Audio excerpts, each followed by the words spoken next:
Halo guys, Assalamualaikum warahmatullahi wabarakatuh. Welcome back to our presentation. I would like to say thank you for your coming presentation. Okay, my name is Cut Muazzina. I'm the leader of my group. I'm from group 2 and my member is Umi Hanifah, Ufiti Sazalani, and Sasha Sabitri. Okay, the topic today is partnership and resources. Okay, the first presentation is me, Cut Muazzina. A general review or summary of a subject. The transactional supplier relationship model, the supplier partnership model, partnering beyond the supply chain, resources, and summary and impact. Introduction. These two arts are considered together not just because they are complete within the model, but because there is a natural link. Resources in an organization are deployed, as I hope we agree by now, to deliver customer value and corporate objective. Some of these resources deployed, raw materials, logistics, service, each, will be purchased from suppliers. One key opportunity in ensuring the right resources are deployed in a cost-effective manner is the use of partnership. Partnership can be established with suppliers, customer, competitors, other groups. Transactional supplier relationship model, basic assumption and benefits. Traditionally, the approach to suppliers has had three central benefits. First, cost is everything. The job of the customer is to drive down pitch part costs. Suppliers are expected to make year-on-year reduction in costs. Second, short-term contracts and competitive tendering. We do not wish to commit to a supplier for a long contract because they will become complacent. The third, suppliers are not your friends. The customer or supplier relationship is necessarily adversarial. Suppliers try to get as much money for as little value as possible. We must police them carefully and bear down upon costs. Mutual interest will always be subordinate to individual gain in the supply chain. This type of relationship is often seen as efficient because it maintains competition between suppliers, ensuring that best value is offered and that a company cannot be held to ransom by a supplier upon whom they have come to depend. Issue with the transactional model. Despite the superficial appeal of the transactional model, it has, over the years, garnered a significant amount of criticism. A number of these are briefly discussed below. First, purchase cost may not be reduced. Slack et al. 2006 point out that the cost of regularly reselecting suppliers can be significant and need to be factored into the savings made on the price of goods. The second, lifestyle costs may increase, Deming 1990. Notes that an over-reliance on price as a selection criteria for suppliers could lead to buying products which have a low purchase price but may have higher consequential costs. The third, problem with competitive tendering. If as a supplier you have to prepare a response to an invitation to tender, ATT. Typically, you will have 6 weeks to prepare and deliver the documentation on which your ability to fulfill the requirement of the customer will be assessed. The fourth, the adversarial relationship. Probably the most significant issue here is the adversarial relationship with the approach posture. Trust has been stated many times to be a very significant driver of supply chain performance. Nah, okay guys, the next explain presentation is Ufiti Sazalani. Okay, next the supplier partnership model. If your supplier has quality or delivery problems, they will either disrupt your production or affect your customer satisfaction. If your car breaks down on the way to a job interview, it is likely to be the assembler who is the focus of your irritations rather than the second tier supplier who manufactured the components which failed like that.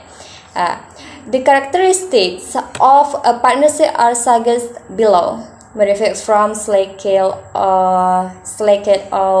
2006. There are any 8 characteristics. 1. Strategy. Okay, partnership need to be undertaken in a strategic manner. In particular, the cultural and business fit of the organizations needs to be clearly understood. 2. Long-term. Partnerships are designed to be lasting.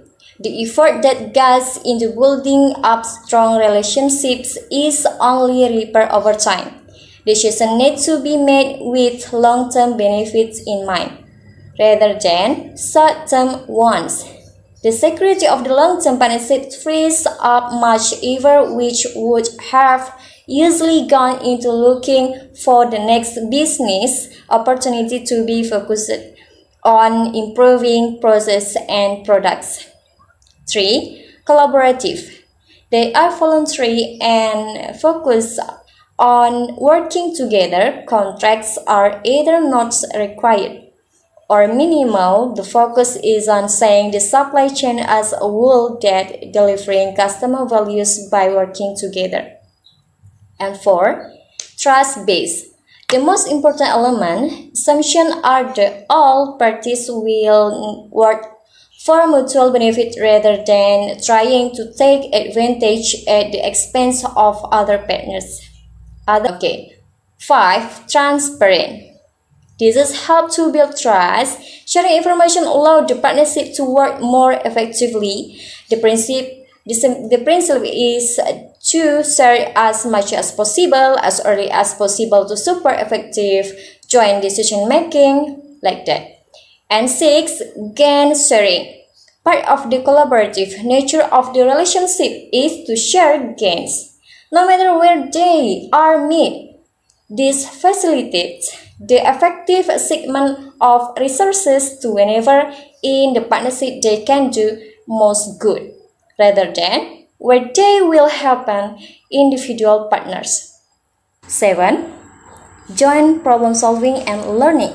In a partnership, all problems are mutual. This is supported by the gain sharing mentality. The long-term approach lead to trust allow for sharing of learning from experience within the partnership. And last, 8. A small number of partners, usually a one-to-one relationship in a given area. So multiple suppliers for a component which not be envisaged like that. Okay, next, partnering beyond the supply chain.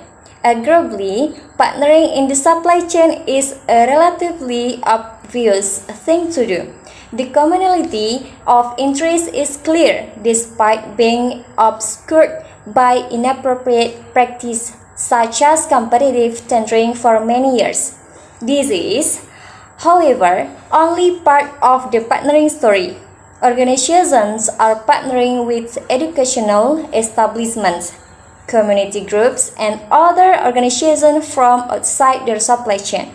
But perhaps the most counterintuitive partnering activities are those that are occurring between competitors.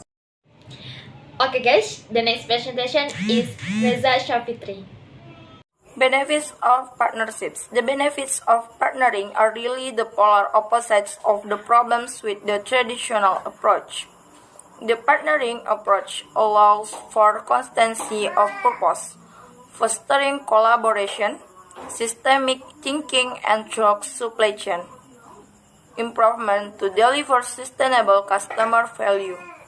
The risks are few if the partnering is done effectively, but clearly the safeguards which exist in the traditional approach are missing.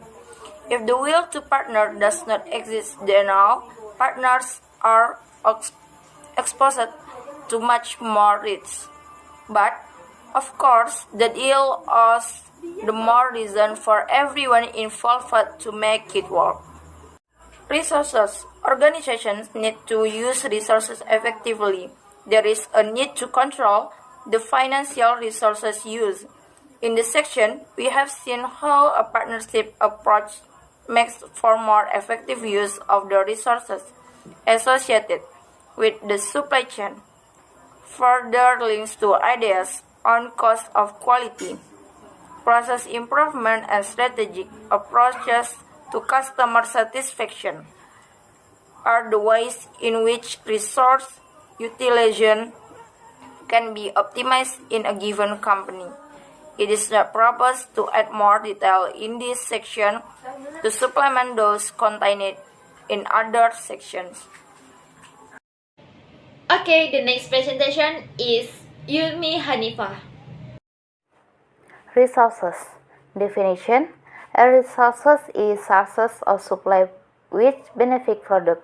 Characteristic of the resources: utility, limit, availability, and potential for inception. Basic form of resources: natural resources, rock, water, steam, animals, mineral, land, etc. Human resources, people, and capital resources, money.